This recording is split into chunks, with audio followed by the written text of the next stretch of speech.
Hello dear students. आज हम पढ़ेंगे soil preparation in cotton plantation.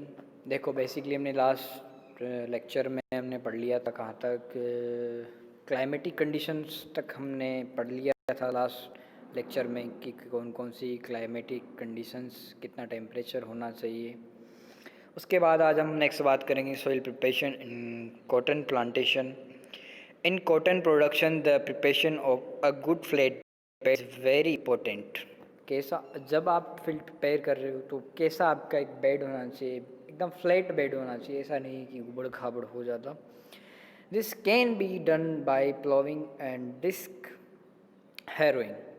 आप जानते हो हैरोइंग और प्लोइंग क्या होती है, बेसिकली उससे हम कर सकते हैं। Ploughing should be followed by harrowing operations making the fine till soil party. जो आपके सॉइल पार्टिकल्स होते हैं वो कैसे होने चाहिए, बिल्कुल फाइन्स होने चाहिए, एकदम बिल्कुल बारीक होने चाहिए।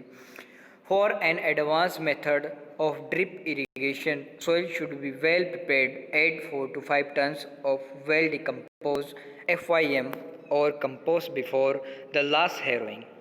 देखो, आपको मैंने बताया है, हर एक लेक्चर में बताता हूँ कि आपको क्वांटिटी में भी डिफरेंट, बट आपको क्या करना है basically before the sowing of seed, आपको लगभग 28 दिन पहले लगभग आपको क्या करना है, क्रॉप में FIM डालना है। Mix it well with soil, okay. After that FIM compost before the last harrowing. In the soil having termites and or white grub, add, अगर आपका फील्ड इफेक्टेड है टर्माइट से और वाइट ग्रब से, तो आपको क्या करना है, नीम केक भी मिक्स कर सकते हो आप, या एला क्लोर आप यूज़ ले सकते हो इनसे बचने के लिए, या इनसे प्रोटेक्शन के लिए। उसके बाद वेराइटीज़ की हम बात कर लें तो आपकी वेराइटीज़ वो अकॉर्डिंग टू रीज़न इसने डिफ्रेंशिएट किया है। नॉर्थर्न रीजन के लिए अगर हम बात करें LH1134 1556 और H4 और H6, ये दोनों इम्पोर्टेंट वेराइटीज़ है। उसके बाद नेक्स्ट हम बात कर लेते हैं MECH1, ये हो गई आपकी नॉर्थ वाले रीजन की वेराइटीज़। उसके बाद नेक्स्ट हम बात करते हैं सेंट्रल रीजन H4 और JKHY1 H6 PKV HY2 NHH44 MECH1, ये सेंट्रल में भी, ये ऐसा कंफ्यूज में नहीं होना, ये दोनों जगह ये वेराइटी, जैसे H4 है नॉर्थ रीजन में भी है और आपके सेंट्रल रीजन में भी। MECH1 है नॉर्थ वाले रीजन के लिए भी है और सेंट्रल वाले रीजन के लिए। There is no any other reason. After that Shaktinath RCS2। उसके बाद साउथ वाले साउथर्न रीजन की अगर हम बात करें तो DCS32 Varalakshmi is a very important variety.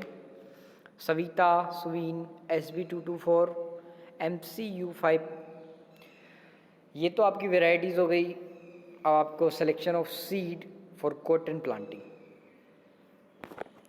देखो बेसिकली कोई सी भी क्रॉप हो तो उसके लिए अपने को क्या करना है, जब भी हम सीड सिलेक्शन करें, सीड ट्रीटमेंट करें, फील्ड प्रिपरेशन करें, सॉइल टेस्टिंग करें, ये कुछ बेसिक चीज़ें होती हैं जो किसी भी, अगर आपको एक अच्छी ईल्ड चाहिए, एक अच्छा उत्पादन चाहिए आपकी फसल में, तो आपको क्या क्या जो 4-5 बातें मेन ध्यान रखनी होती है। ईल्ड आपकी क्यों रिड्यूस होती है, बेसिकली 4-5 रीज़न है। वीड, खरपतवार, इंसेक्ट्स और डिजीज़, और अच्छा न्यूट्रिएंट मैनेजमेंट, अच्छा इरिगेशन, ठीक, और एक अच्छा सीड, ये सब चीज़ें क्या करती है, आपकी एक अच्छी क्रॉप आपको देती है, अच्छा प्रोडक्शन देती है आप। उसके बाद नेक्स्ट हम बात करते हैं इसमें only certified and tested seed should be use for irrigated cotton. अगर आप सिंचाई वाले क्षेत्र में अगर आप यूज़ कर रहे हो तो आपको क्या करना है, सर्टिफाइड सीड्स यूज़ में लेने हैं। Delanted seed is preferred 2.5 to 3 kg of seed per hectare should be used. Seed should be treated with therum and bowsing. Extra seed should be utilized for gap filling.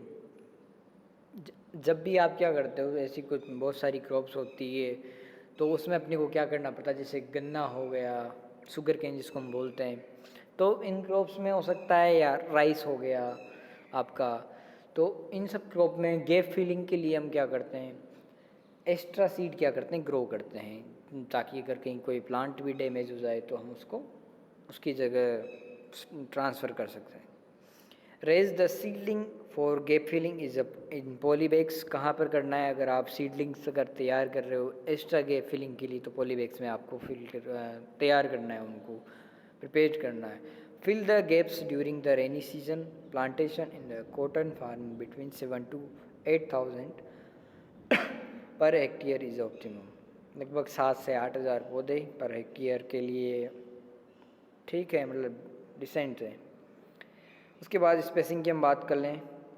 Under micro irrigation crop geometry में vary to economize the drip system. However optimum plantation per hectare of irrigated hybrid varieties is considered between 7,000 to 8,000 per hectare, considering the soil type and visual characters. Spacing in pair row, देखो आपको कितनी कितनी इसमें spacing रखनी, 2.5 into 5 into 5 और 3 into 4 into 3। The spacing of 4 into 3 heavy soils अगर है तो, और मीडियम सॉइल से 3 into 3 is adapted in a single row system.